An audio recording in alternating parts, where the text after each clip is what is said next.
Hey everyone, it's Alex, and I am here with my video for the nominations for the 75th Golden Globe Awards. Golden Globe Awards are usually the first major award show in award season, and it's often seen as one of the big party events of the year for Hollywood, and it's also where we get to see how the other award shows may possibly fare in the future in terms of what gets nominated and what wins, including the Oscars. And the Golden Globes are always an interesting award show because there's always a lot of nominations that leave people going, huh? What? And like any award show, there's often a lot of snubs that leave people going, really? Why didn't that get in? But regardless of what people think about the Golden Globes, and they always kick off the award season. And I'm here today to talk about the nominations and what I like and don't like about them, as I always do. Now, for those of you who may not know how the Golden Globe Awards work, they honor both television and film, and in both cases, they split all the nominees into comedies versus dramas, or in this case, comedy or musical versus drama.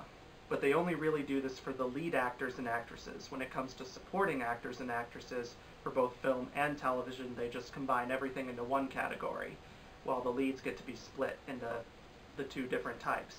And while there are some technical nominations in the film side, like score, song, writing, and directing, other things like editing and cinematography and visual effects are saved for other award shows down the line. This is mostly an acting and program-based ceremony because it's more about kind of the party rather than the celebration of all aspects of film and television.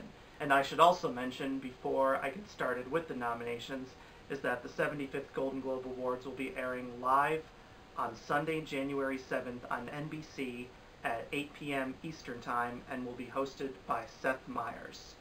So, let's not waste any more time and we'll dive right into the nominations for the 75th Golden Globe Awards. I'll be going over the television nominations first and the film nominations second. I'll just be reading through the nominees without making any commentary, and then once I'm done with everything, I'll be going back and looking at the categories and letting you know what I like and what I think got snubbed. So here we go. Starting off with television.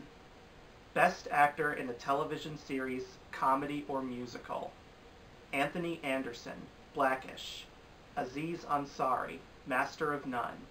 Kevin Bacon, I Love Dick. William H. Macy, Shameless. Eric McCormack, Will and Grace. Best Actress in a Television Series, Comedy or Musical. Pamela Adlon, Better Things. Alison Brie, Glow. Rachel Brosnahan, The Marvelous Mrs. Maisel. Issa Rae, Insecure. Frankie Shaw, Smilf. Best Actor in a Television Series, Drama. Jason Bateman, Ozark. Sterling K. Brown, This Is Us. Freddie Highmore, The Good Doctor. Bob Odenkirk, Better Call Saul. Liev Schreiber, Ray Donovan. Best Actress in a Television Series, Drama. Katrina Balfe, Outlander. Claire Foy, The Crown. Maggie Gyllenhaal, The Deuce. Katherine Langford, 13 Reasons Why. Elizabeth Moss, The Handmaid's Tale. Best Actor in a Limited Series or Motion Picture made for television. Robert De Niro, The Wizard of Lies. Jude Law, The Young Pope. Kyle MacLachlan, Twin Peaks. Ewan McGregor, Fargo. Jeffrey Rush, Genius. Best Actress in a Limited Series or Motion Picture made for television. Jessica Biel, The Sinner. Nicole Kidman, Big Little Lies. Jessica Lange, Feud, Betty and Joan.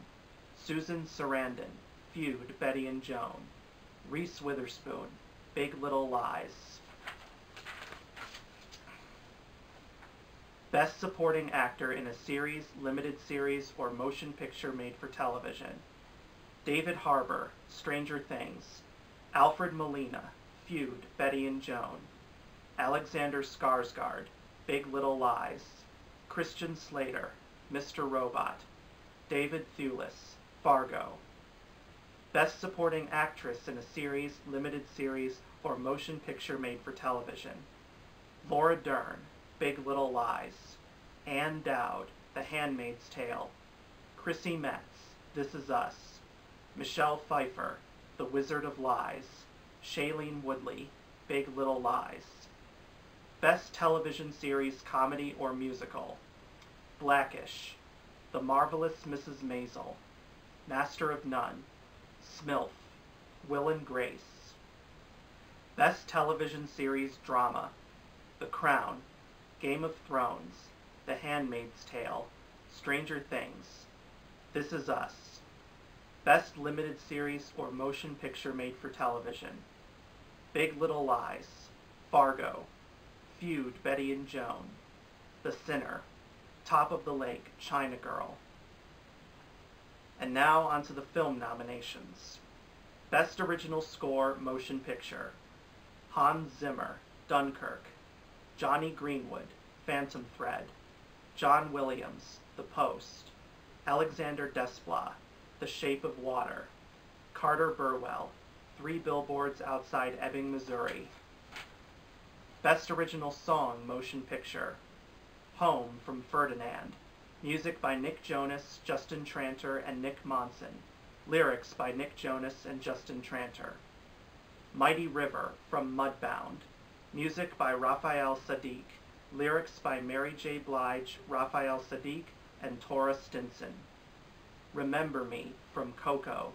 Music and lyrics by Kristen Anderson Lopez and Robert Lopez. The Star from The Star.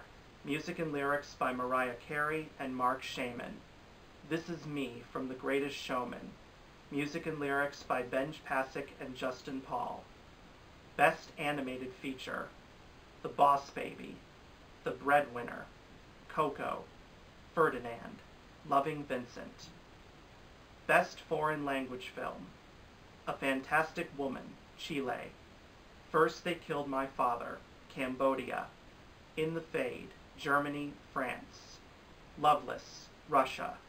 The Square, Sweden, Germany, France. Best Screenplay, Motion Picture. Greta Gerwig, Lady Bird. Aaron Sorkin, Molly's Game. Liz Hanna and Josh Singer, The Post. Guillermo del Toro and Vanessa Taylor, The Shape of Water. Martin McDonagh, 3 Billboards Outside Ebbing, Missouri. Best Supporting Actor in a Motion Picture. Willem Dafoe, The Florida Project.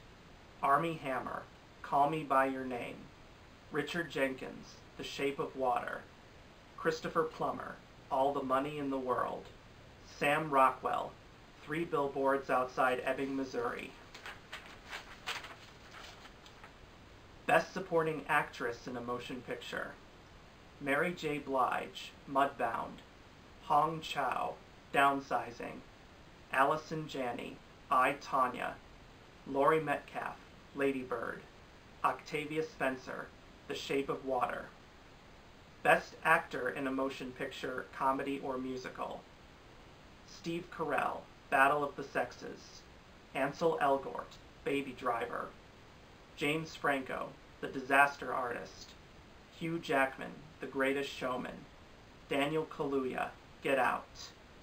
Best Actress in a Motion Picture, Comedy or Musical. Judi Dench, Victoria and Abdul. Helen Mirren, The Leisure Seeker.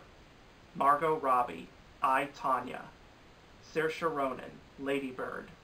Emma Stone, Battle of the Sexes. Best Actor in a Motion Picture, Drama. Timothée Chalamet, Call Me By Your Name. Daniel Day-Lewis, Phantom Thread. Tom Hanks, The Post. Gary Oldman, Darkest Hour. Denzel Washington, Roman J. Israel, Esquire. Best Actress in a Motion Picture, Drama. Jessica Chastain, Molly's Game. Sally Hawkins, The Shape of Water. Frances McDormand, 3 Billboards Outside Ebbing, Missouri.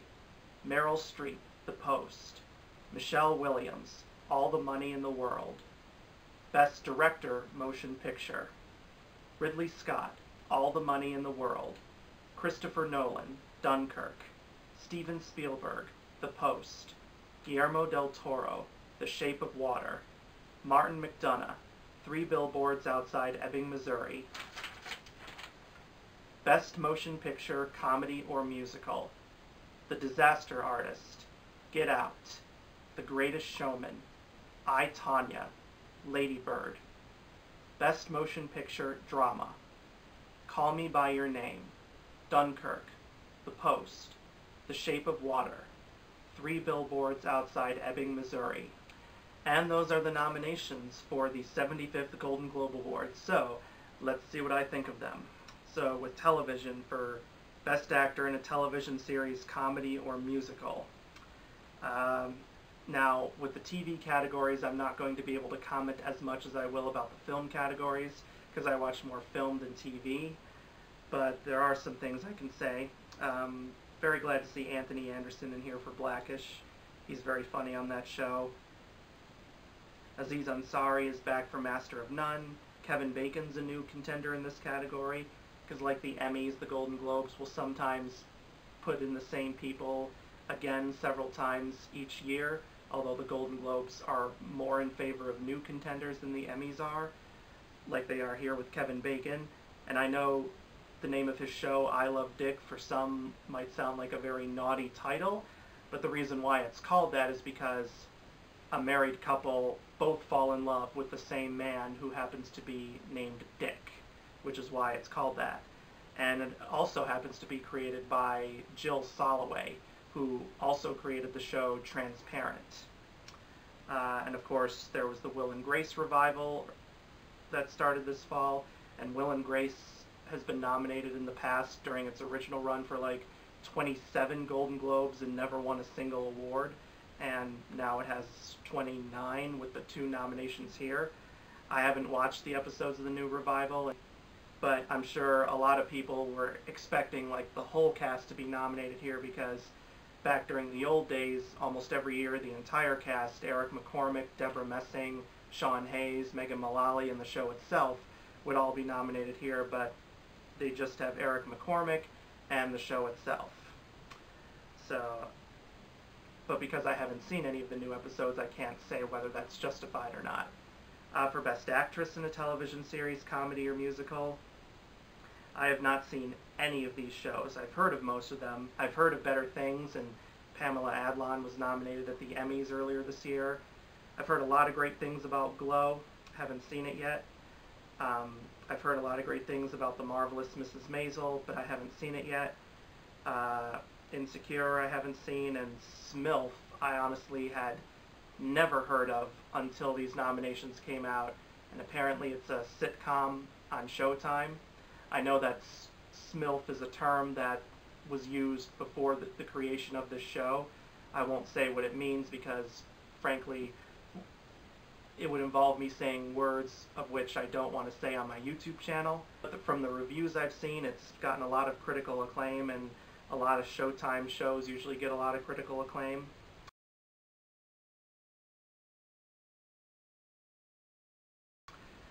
For Best Actor in a Television Series, Drama, I really like Sterling K. Brown on This Is Us from what I've seen of it. Haven't seen The Good Doctor yet. I've heard meh things about the show, but I've heard Freddie Highmore's performance is fantastic, and that show is a huge ratings draw, just like This Is Us. Haven't really watched Better Call Saul or Ray Donovan. Ozark, I've heard okay things about, but I haven't been able to watch it yet. For Best Actress in a Television Series, Drama, I haven't watched Outlander yet, although one website that I frequent called GoldDerby.com, the editors of that website, they're huge fans of that show, and by huge I mean that they do vlogs about each episode where they talk about their favorite things and what they liked and didn't like about it, and they're always complaining every year when Outlander doesn't get major Emmy nominations. Like, it'll get nominations for things like costume design and production design, but nothing for acting, writing, or directing, or for the show itself. Probably that could be due to the fact that Outlander airs on the Starz network, which frankly hasn't always had the highest quality programming, never had a great reputation for it, so Outlander's kind of their one exception. I have not yet seen the second season of The Crown, but I've seen the first one, and Claire Foy was absolutely fantastic, and I've heard she's just as fantastic here.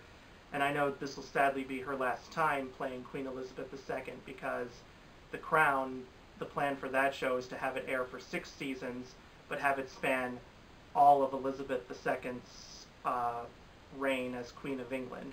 And so that would mean having to cast different actresses in the role as she gets older. And starting with season 3, they'll be having Olivia Colman, who won a Golden Globe last year for her performance in The Night Manager. She'll be taking over for Claire Foy. I've not yet seen The Deuce, but I've heard it was fantastic, and I know it was created by, I think his name is David Simon, the same guy who created The Wire. Although shockingly, James Franco was not nominated, and everyone was expecting him to be nominated, particularly because he plays twins on that show. And oftentimes if you play a twin, that can single you out for awards recognition.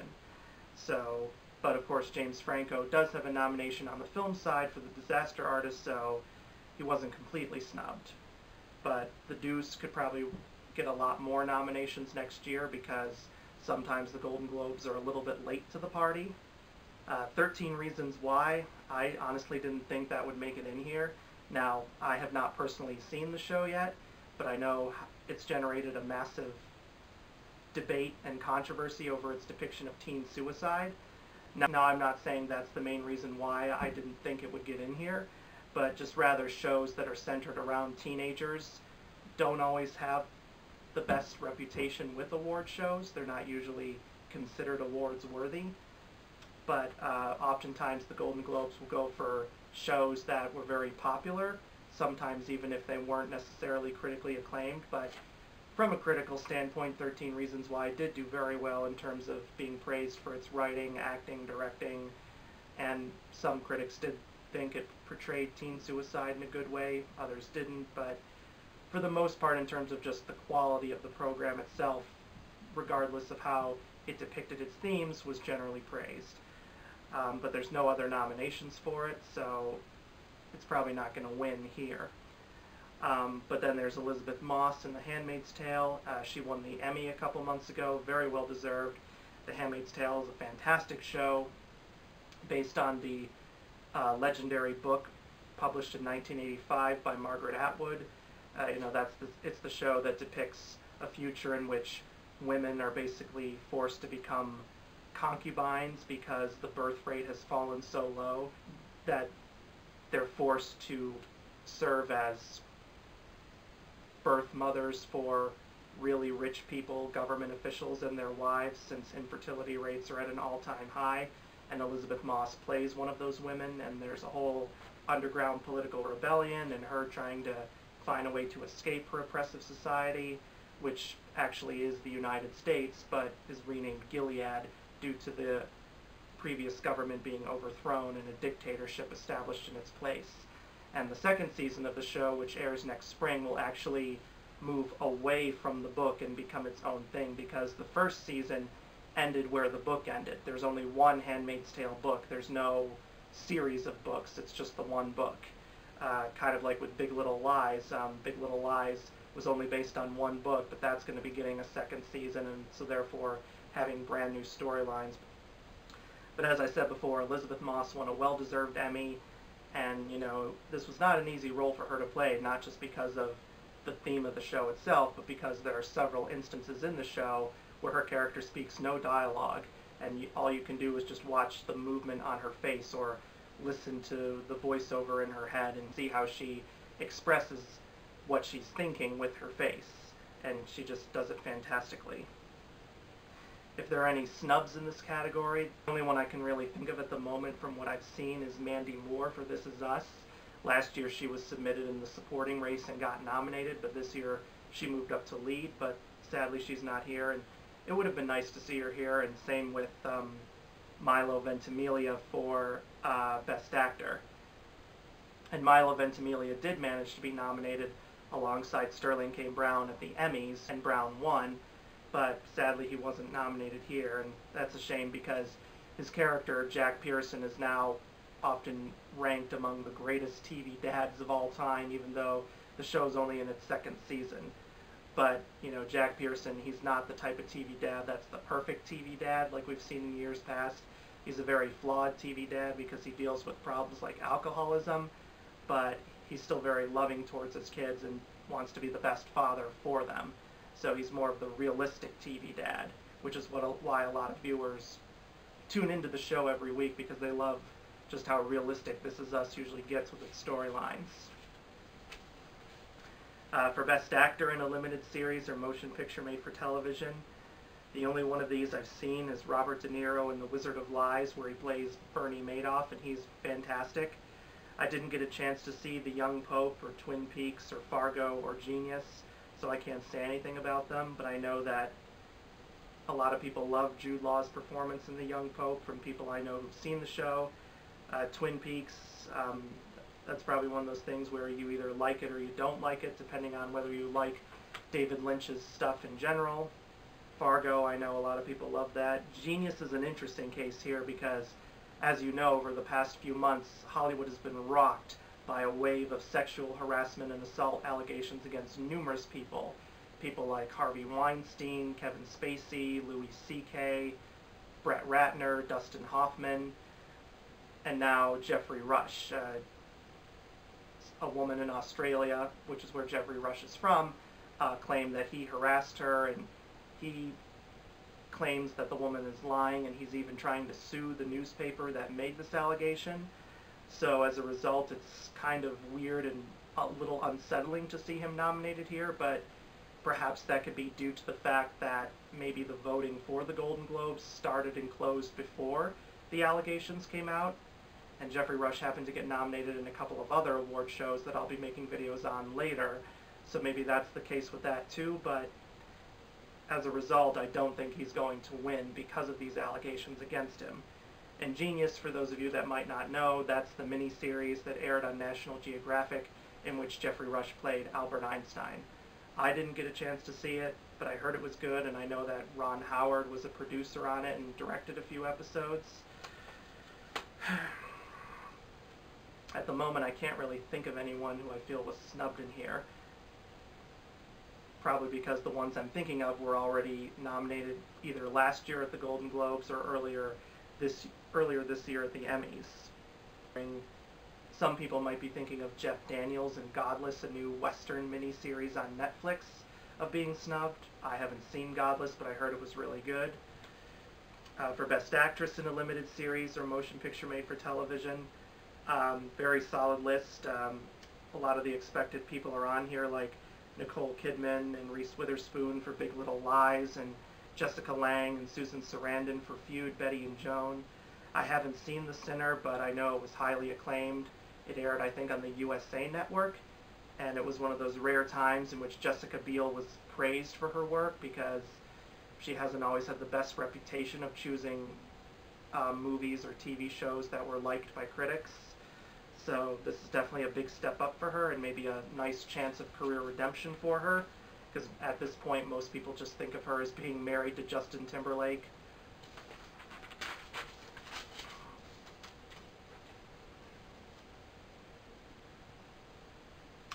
For Best Supporting Actor in a Series, Limited Series, or Motion Picture Made for Television, looks like a very solid list. I can't really think of anything to add on to it of who I think was snubbed, but again, this is more based on my not having seen every TV program there is.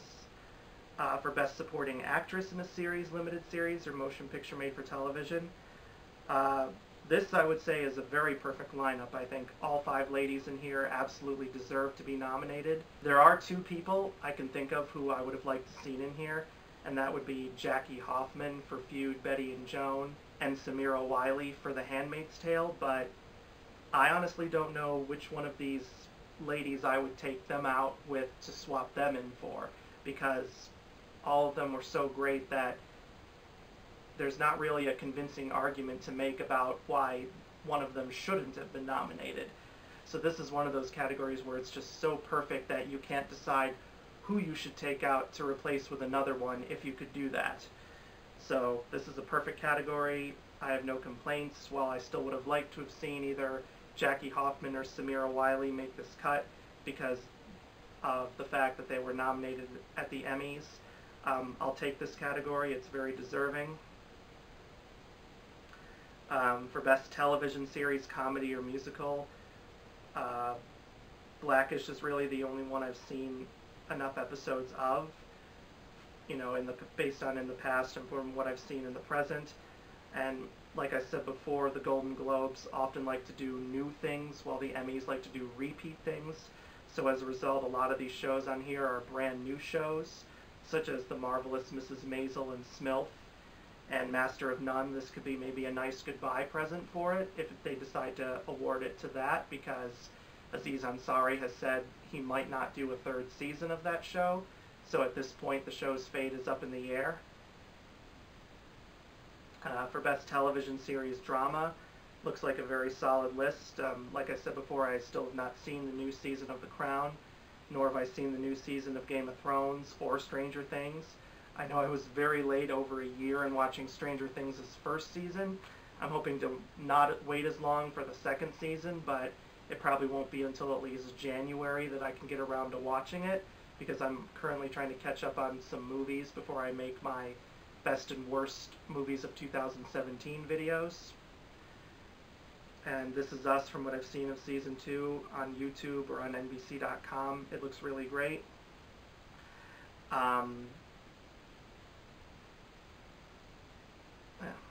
And Best Limited Series or Motion Picture Made for Television. Many of these contenders people expected to see, such as Big Little Lies, Fargo, Feud, Benny and Joan, and looks like I'll definitely have to check out The Sinner.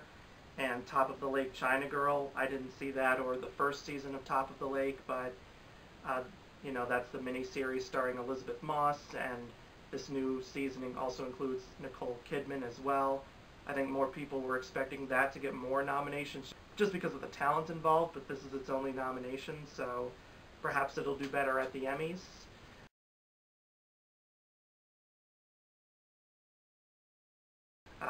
I guess one miniseries I was wondering would make it in here but didn't was Alias Grace on Netflix, which is another Margaret Atwood adaptation, because that did get good reviews, and the book is a fantastic book. Alias Grace is like a historical fiction story set around a real-life incident, but with some details changed. It's about a woman named Grace Marks. She was a servant girl convicted of killing her boss and his pregnant housekeeper, who was his mistress, and she's been in prison for several decades, and a psychiatrist is appointed to talk to her to determine if she's truly innocent or guilty, because there's no real way of telling which is the truth. At least that's how the book is. I don't know how faithful the miniseries is to the book, but I was thinking it might show up here just based on the acclaim and the star talent involved, such as Sarah Gadon and Anna Paquin. Those are just some of the cast members, but nothing here. But, you know, of course, we could still see it next year at the Emmys, because a lot of times the Golden Globes will nominate something the Emmys don't, and vice versa. So those are all the television nominations. Now let's go into film. For Best Original Score, the only one of these scores I've really heard of is Dunkirk, mainly because the other four films I have not yet seen because they haven't opened in my area. So I'm not really going to say too much about these. However, there is one score in particular I'm shocked was not in here, and that was Coco. Coco had a very beautiful score, and since the film is centered around music, it would have been nice to see it nominated here, especially because it's really respectful of the region of the world that it's set in, which is Mexico. And the score contains a lot of Mexican instruments and Mexican musical styles, and it feels very authentic. So it would have been nice to see that in here. At least it's in for Best Original Song. Blade Runner 2049, I'm shocked that score's not in here, because that is a lot of people's favorite scores of the year, and it was for me for a while, until I saw the movie Wonderstruck. That film relies heavily on its score, and actually its composer is nominated here, Carter Burwell, who was nominated for 3 Billboards Outside Ebbing, Missouri. But personally, I think his score for Wonderstruck is better, because one of the characters in Wonderstruck is a deaf girl, And so as a result, when the story is on her, the music plays a very big factor in telling her story, because her story is played out like a 1920s silent film. And of course, her story is set in the 1920s, so, but I'm not going to say anything more about that because then that would involve major spoilers. Star Wars: The Last Jedi, it would have been great to see that in here, but I'll give them a pass for that because they obviously made these nominations before seeing Star Wars: The Last Jedi. Other scores that I'm trying to think of could have been nominated here. It had a very great score I would have liked to have seen been in here.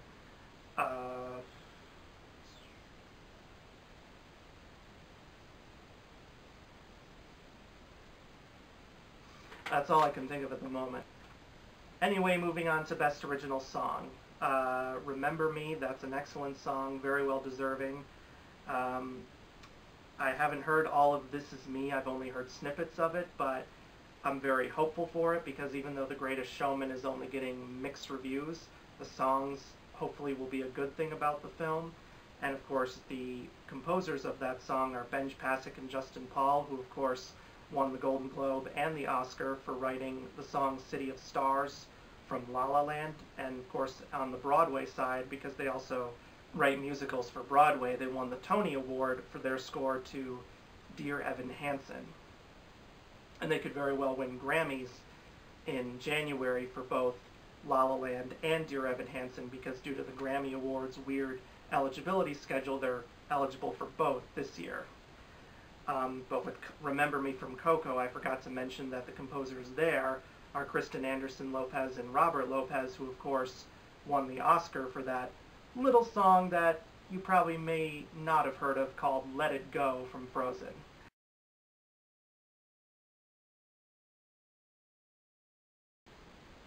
And if that is immediately stuck in your head, I apologize, because, you know, that song became a massive sensation. I haven't heard Home from Ferdinand.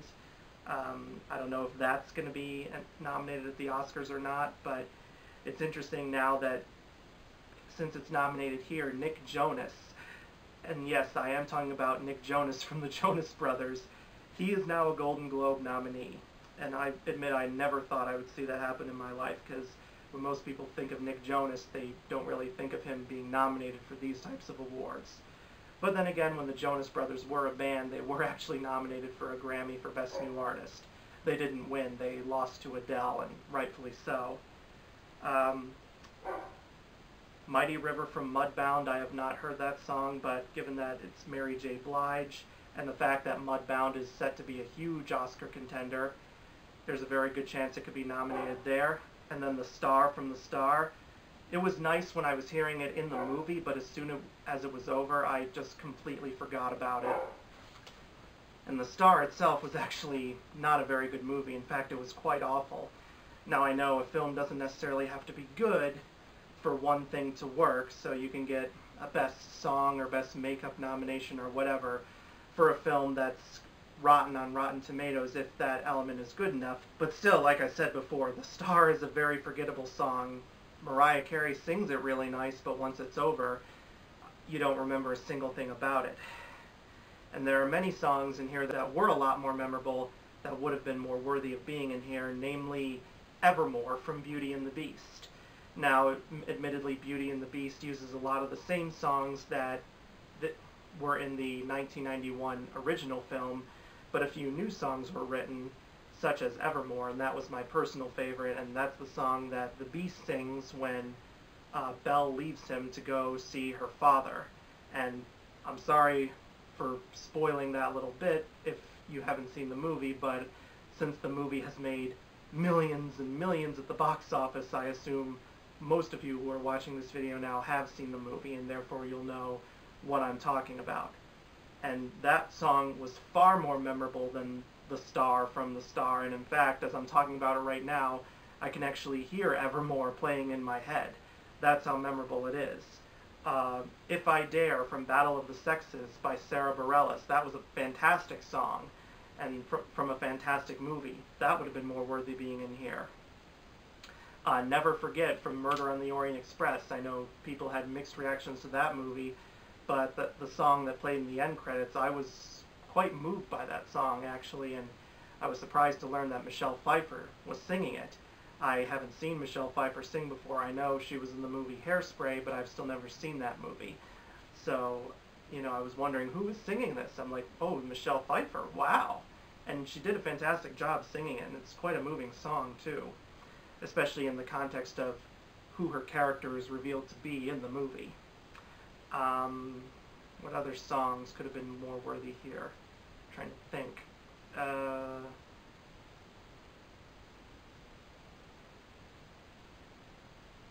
can't think of any others at the top of my head, but specifically Evermore, that's the song which I think really should have been in here over The Star.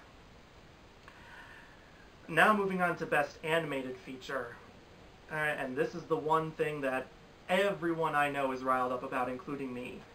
Why is The Boss Baby in here? Is it just because it made a ton of money at the box office and features a whole slew of stars like Alec Baldwin, Jimmy Kimmel, Lisa Kudrow, and Steve Buscemi? Because every year the Golden Globes always nominate at least one animated film which made a crap ton of money at the box office and features a whole slew of big stars but was hated on by critics. Now, admittedly, The Boss Baby wasn't completely rotten on Rotten Tomatoes. It has like a 51%, but that's still rotten. You know, other films with bad ratings nominated here in the past include Cars 2. Personally, I like that movie, but that's another story. Hotel Transylvania, that was nominated here, and critics did not like that. You know, and of course, that film is a huge all-star cast. And while I personally did not hate The Boss Baby as much as others did, some say it's DreamWorks' absolute worst animated film, but I wouldn't go that far. But still, it's nowhere near good enough to be nominated for any Best Animated Feature category at any award show. And luckily, most of these other films on here critics have liked. The Breadwinner got rave reviews, Coco got rave reviews, that's my favorite animated film of the year. Ferdinand, to my surprise, has gotten good reviews on Rotten Tomatoes, although most critics just say it's decent, not like best of the year. Loving Vincent, that was a really good film. That's the film about Vincent van Gogh told entirely through oil paintings. But where are films like the Lego Batman movie or even the Lego Ninjago movie? Those films are way better than The Boss Baby, especially the Lego Batman movie. I mean, the Lego Batman movie, that film had heart, it had depth, it had soul, and yes, while it did have an all-star cast and make a ton of money at the box office, it was a good film. It was well written, well acted, well directed, and it wasn't a story just to provide laughter for the kids with toilet humor and laughter for the adults with all sorts of pop culture references, which is what The Boss Baby was doing. And heck, the Lego Batman movie even managed to improve upon the Joker from after what we saw in Suicide Squad. So yes, Zach Galifianakis as the Joker in the Lego Batman movie was way better than Jared Leto in Suicide Squad. I don't think anything will top what Heath Ledger did in The Dark Knight, but few performances can top something like that. So I'm very glad at least Coco is in here because I haven't seen The Breadwinner or Ferdinand. I did see Loving Vincent, that was really good. If Coco had not been in here, I would have been furious as hell, but still. Golden Globes, stop looking at films just solely from a popularity standpoint. This isn't the first time you've done something like this. I mean, of course, you infamously nominated Johnny Depp and Angelina Jolie from The Tourist, and you nominated the movie itself, despite the fact that it was both a critical and commercial failure, but you just wanted popularity at your award show. Granted, you've tried to change yourselves a little bit since then following that massive backlash, but you're still following some of those procedures, and you've got to stop now. For Best Foreign Language Film, now this is interesting because the Golden Globes allow multiple countries to compete for the same film, because quite a lot of films do involve several countries coming together to produce it. However, the big difference between them and the Oscars is that for the Oscars, the country that did the most work on the film can submit it. You can't have multiple countries submit together. Plus, for the Oscars, they only allow each country to submit one film per country, and that's it. The Golden Globes don't necessarily have those kinds of rules, and as a result, the Golden Globe and the Oscar nominees for Best Foreign Language Film don't always match up really well. Because, for instance, First They Killed My Father, which is nominated here, that did not make the Oscar shortlist for the final contenders for Best Foreign Language Film, and that's a video I'll be making in the future, and I'll discuss more about that there. Now, the other films on here did make the Oscar shortlist, but still that isn't always saying much, because since the Golden Globes and the Oscars have a totally different voting body, Golden Globes are about 85 to 90 journalists for foreign magazines and newspapers, while the Oscars are about 7,500 film professionals like actors, writers, directors, etc. You know, they look at things a lot differently when they vote. Sure, a lot of the results may be the same in other categories, but with things like this, they judge it a lot differently. But I've heard of most of these movies. A Fantastic Woman, that's about a transgender woman accused of killing her boyfriend. First They Killed My Father, that's the film Angelina Jolie directed about a true story of a young girl who grew up in Cambodia during, I believe, the Khmer Rouge era in the Fade. Even though that has a rotten score on Rotten Tomatoes, it's like 57–58%. Diane Kruger did win the Best Actress prize at the Cannes Film Festival. And Diane Kruger, even if you don't know her name, you might recognize her face from movies like National Treasure and Inglourious Basterds. Loveless. Some people might be wondering, why is a film from Russia in here, given the fact that we're at odds with Russia because of Vladimir Putin?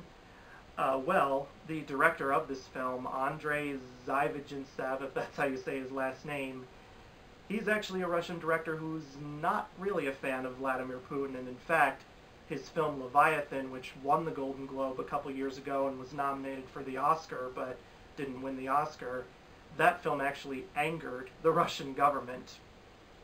And as a result, when he was making his film Loveless, which is nominated here, the Russian government refused to finance the film, and he had to rely on international donors to complete it, even though it's set in Russia and has Russian actors. But from what I've heard of Loveless, it's not a film that deals with politics at all. Rather, it's a film about like a 12-year-old boy who runs away from home when his divorcing parents keep putting him in the middle of their arguments and he can't take it anymore. And the director has even said he made this film as a way to call out divorced parents for their selfish behavior when they allow their hatred of each other to make their children suffer. Obviously, not all divorced parents behave that way, but he said this film is a message for those that do. And The Square, that was the Swedish film that won the Palme d'Or at the Cannes Film Festival earlier this year, about an art dealer and his exhibit, and some weird stuff that happens. That's all I really know. Well, shockingly, one film that many people expected to be in here but isn't is BPM, Beats Per Minute, which is about French AIDS activists in the early 1990s, and that film has like a 98–99% on Rotten Tomatoes, been winning several critics groups, but shockingly not here, and shockingly not on the Oscar shortlist either. I mean, it was on the original shortlist, but not on the final shortlist. But I still haven't seen any of these films. Hopefully they'll come out soon in my area or be on iTunes, but this is what I know so far from research I've done. For Best Screenplay, the only two films I've seen here are Lady Bird and Three Billboards Outside Ebbing, Missouri. Fantastic screenplays. I'm sure the other three nominees are well deserved because I've heard many great things about them and their writing. But shockingly, Get Out is not on here. That seemed like a lock for a nomination, and for a film that blends horror and comedy, writing can either make or break that film, and thankfully Get Out has some fantastic writing. So I'm really shocked that's not in here, and hopefully the Oscars will make up for that. And even though I haven't seen Call Me By Your Name yet, I was predicting it would be nominated here because everyone was saying, oh, it'll be nominated here and it'll probably win too, but that's not in here. But, you know, unlike the Oscars, the Golden Globes don't separate screenplay into original and adapted. They combine everything into one. And from what I've seen on here, I think Molly's Game is the only adapted screenplay on here. All the others are original. For Best Supporting Actor, Willem Dafoe is very good in The Florida Project.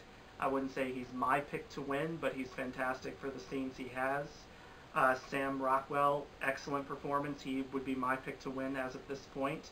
The other three I have not seen. Armie Hammer and Richard Jenkins, they were expected. But the biggest shocker here is Christopher Plummer for All the Money in the World, especially since how literally last minute he was to that movie. If you haven't been keeping up with the news, All the Money in the World is a film about the real-life kidnapping of J. Paul Getty III and how his grandfather, the richest man in the world, refused to pay the ransom for him. And J. Paul Getty the first, I guess you could say, was originally played by Kevin Spacey. And in the trailer you saw Kevin Spacey underneath massive pounds of makeup because Kevin Spacey is much younger than Getty was in real life at the time. He was in his 80s. But of course, Kevin Spacey was accused of sexual assault by actor Anthony Rapp and many other people back in October. And as a result, Ridley Scott decided to edit out Kevin Spacey from All the Money in the World and replace him with Christopher Plummer, who not only is closer in real age to the real Getty, because Christopher Plummer's 88, I think, and Kevin Spacey's only like 58, but apparently Christopher Plummer was Ridley Scott's first choice for the role, but the studio didn't think he would be bankable enough. Plummer completed filming the scenes, I think, right after Thanksgiving, and there weren't that many to shoot because apparently when Kevin Spacey first filmed, he only spent about a week doing his scenes, and they managed to screen the new version for All the Money in the World for the Globe voters before the nominations, and it's still keeping its original release date of Christmas Day, although it was originally the 22nd, but so they moved it 3 days, but they didn't have to move it to way into next year like some people thought. So this might be one of the fastest performances ever put on film and nominated for any awards. For Best Supporting Actress, Laurie Metcalf is the only one I have seen of these performances, and she's fantastic. The other ladies, Mary J. Blige, Hong Chow, Allison Janney, Octavia Spencer, heard fantastic things about their performances, and I'm looking forward to seeing them real soon. Some people might be shocked that Tiffany Haddish is not in here for Girls Trip, especially since she surprisingly won the New York Film Critics Circle Award for Best Supporting Actress. When Girls Trip came out, it was highly praised by critics, and Tiffany Haddish was singled out as being the standout of the film, with many comparing her performance to Melissa McCarthy in Bridesmaids. And of course, Melissa McCarthy got an Oscar nomination for Bridesmaids. Whether Tiffany Haddish will do the same thing, I don't know, especially since we don't see her at too many of the other award shows in the future. But, you know, prize nominations at the Oscars do come out of nowhere, especially when there are no other previous nominations. I mean, look at Max von Sydow for Extremely Loud and Incredibly Close. That's a perfect example. For Best Actor in a Motion Picture, Comedy, or Musical, this is always tricky because oftentimes films that can be defined as pure comedy aren't always given good reviews by critics. So as a result, they look for more dramatic films that have some comedic elements in them. Because Battle of the Sexes is not a downright comedy, but Steve Carell is fantastic. Same with Baby Driver, that's more of a drama, but because its soundtrack is so integral to the plot, that's probably why it's nominated here, because I guess that could count it as a musical, even though the characters don't break into song and dance, you just hear the songs as the original artists recorded them. The Disaster Artist, now that is a genuine comedy, so James Franco's nomination is well deserved. The Greatest Showman, they screen that for the voters before they screen it for critics, and right now on Rotten Tomatoes it's like at a 50%, but because, you know, it's a musical and because Hugh Jackman won this category a few years ago for another musical, Les Miserables, and the fact that the Golden Globes love star power because they like to nominate as many celebrities as possible to make it a star-studded show. You know, I think for Hugh Jackman the nomination is the win. He's not going to actually win the honor. And then there's Daniel Kaluuya from Get Out. Of course, there's a whole controversy of whether or not Get Out is a comedy at all. And there are many, including me, who say for the most part it's not. Sure, you have some funny moments, and there's the performance of Lil Rel Howery, who is genuinely funny and is the comedic standout of the film.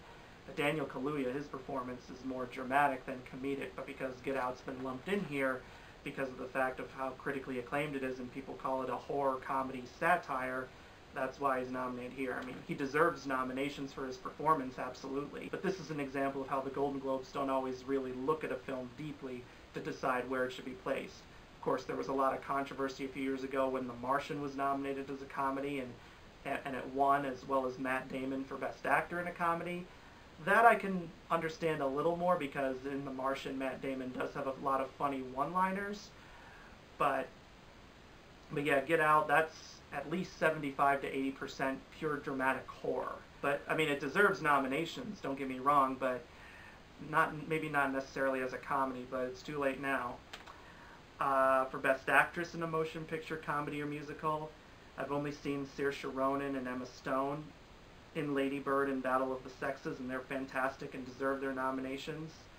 I've also seen, forgive me, Judi Dench in Victoria and Abdul.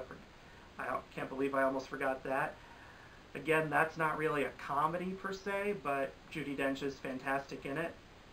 I haven't seen The Leisure Seeker or I, Tonya yet. For Best Actor in a Motion Picture Drama, the only one I've seen so far is Denzel Washington in Roman J. Israel, Esquire, and that film's gotten mixed reviews but universal praise for his performance. I personally think it's an underrated film from Dan Gilroy. It's not as good as Nightcrawler, but I don't think it's as bad as some people say it is. The other four, with Timothée Chalamet, Daniel Day-Lewis, Tom Hanks, and Gary Oldman, still haven't seen them yet. Darkest Hour comes to my area tomorrow, The Post in January, Phantom Thread in January. They haven't gotten a date for Call Me By Your Name yet, but I hope it's sometime either at the very end of December or in January.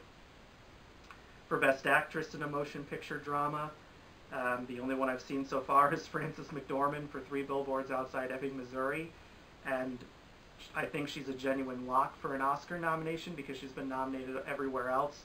Same thing with Sally Hawkins for The Shape of Water, and over on the comedy side, Saoirse Ronan for Lady Bird. They seem to be the 3 genuine locks for the Oscars. The other ones I still haven't seen yet. I really want to see Molly's Game. That comes in early January. Jessica Chastain is one of my favorite actresses working today. Sally Hawkins in The Shape of Water, heard nothing but amazing things about her performance. Meryl Streep in The Post, some people might be like, ugh, her again? But, you know, because Meryl Streep is nominated all the time, but Meryl Streep just knows how to do it. She just knows how to give that performance that just puts her over the edge. And I hear she's fantastic in The Post, and she's playing a real-life person, too. Washington Post publisher Katharine Graham, who of course published the Pentagon Papers that revealed the involvement of the United States in the Vietnam War to an extent that most people did not know about. And she almost risked going to jail because of it, but the Supreme Court ruled that what they were doing was a protection of the First Amendment. And then, of course, Michelle Williams for All the Money in the World.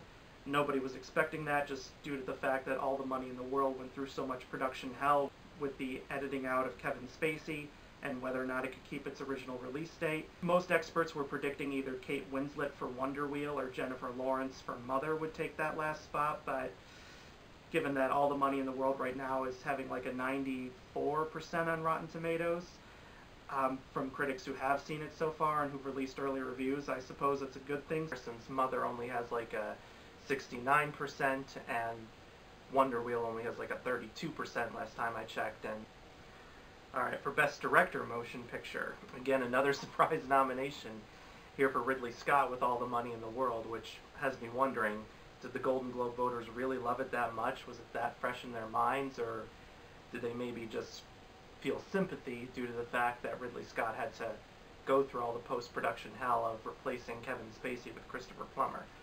But Ridley Scott is a great director, so perhaps this is warranted, but who knows how far this will extend beyond the Golden Globes. I don't know how this is going to do at the Oscars, just because so much stuff has already come out. But thankfully, Christopher Nolan is in here for Dunkirk. And I sincerely hope he gets an Oscar nomination for this, because he was egregiously snubbed for Inception 7 years ago, and right now many people think he's the front runner to win, and I certainly hope he does here and at the Oscars if he's nominated. But Dunkirk, my word, what a film. It is one of the most visceral, heart-pounding, thrilling war experiences I have ever seen in a movie, and in fact, I consider Dunkirk the second best World War II film I've ever seen, behind Saving Private Ryan.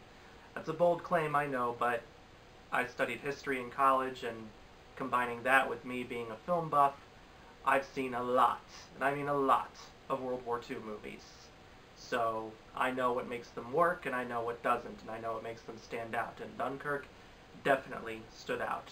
I'm not going to say too much more because I want to gush more about it in my best films of 2017 video, but let's just say Dunkirk, it's one of those films that it leaves an impact on you as you're watching. You're just like, whoa, by the time it's all over. And of course, this is based on a true story, so Christopher Nolan had the obligation of getting that story right.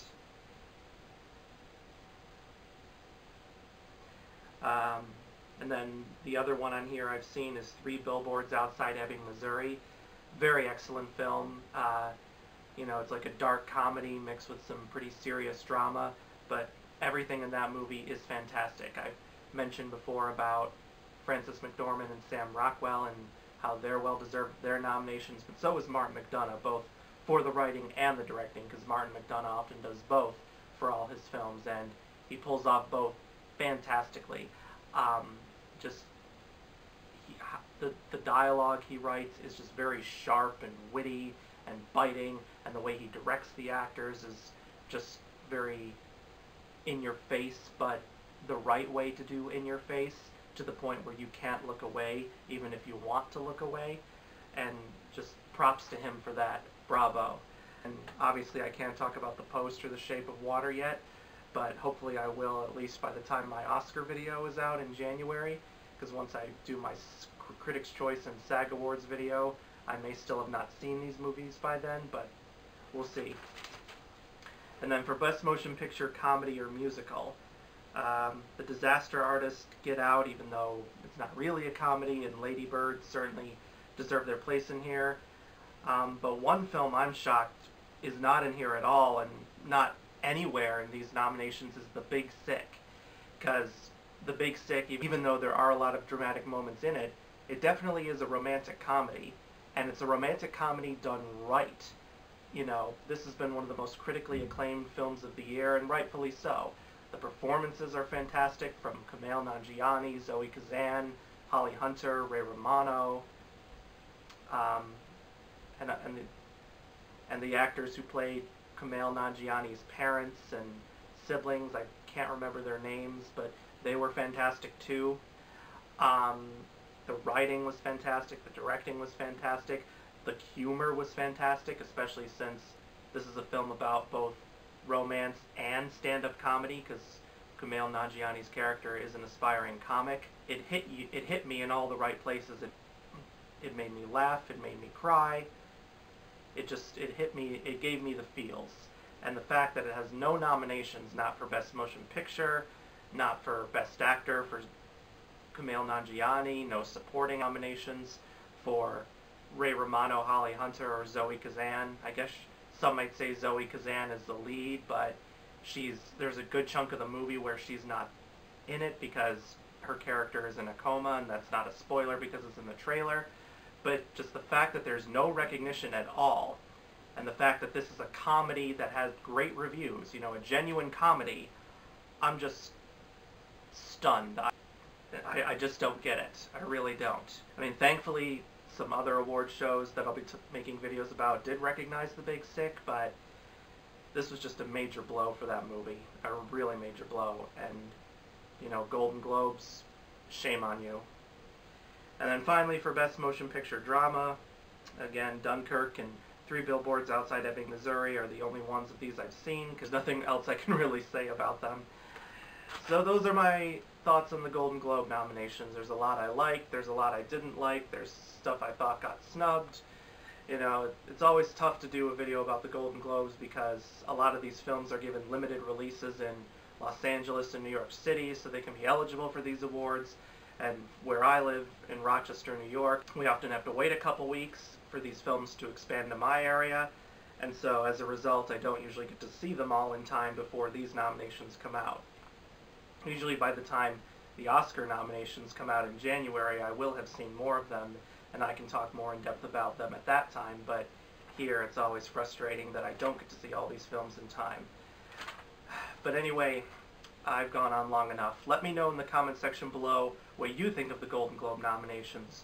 What did you like? What did you not like? What did you think got snubbed? Please subscribe to my channel if you've not yet already done so you can get my new videos as soon as they're uploaded. And stay tuned in the future because I'm going to have a lot more videos coming. I'm going to have more videos about Oscar categories and the contenders for them. I'm going to have videos about the Critics' Choice Award nominations, the Screen Actors Guild or SAG Award nominations. So it's going to be a busy holiday season for me, and I'm going to be busy making these videos and seeing these movies as they're finally coming out in my area, so I'm going to be a very busy guy this holiday season. And until my next video, I will see you guys next time. Bye!